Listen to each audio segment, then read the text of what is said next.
السلام علیکم ناظرین، میں وینکر بسنت تحریر فاطمہ اور آپ دیکھ رہے ہیں سٹی ون نیوز۔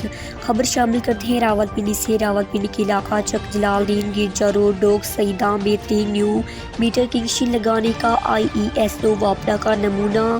محمد پرویز کے مکانوں کی چھت کے اوپر اتنی اونچائی سے بجلی کی تار کو گزارا گیا کہ چھت کا لوہے کا گیٹ تار کی زد میں۔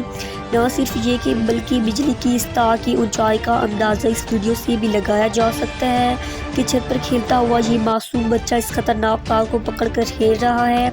واپڈا IESO کی اس لاپرواہی کی وجہ سے چھت پر کھیلتے ہوئے یہ بچے کسی بڑے حادثے کا شکار ہو سکتے ہیں۔ اہل محلہ اور ان مکانوں میں رہنے والے کرایہ داروں اور مالک مکان نے IESO واپڈا ایکسین بکرا منڈی اور CO برین حسن اور حکام بالا کی اس جانب توجہ مبذول کراتے ہوئے فوری نوٹس لینے کا مطالبہ کیا ہے کہ چھت سے تار فوری ہٹائی جائے اور پول لگا کر اونچی کی جائے۔ مالک مکان نے یہ بھی کہا ہے کہ اگر چھت سے تار فوری نہ ہٹائی گئی اور اونچا نہ کیا گیا تو کورٹ سے بھی رجوع کرنے کا فیصلہ۔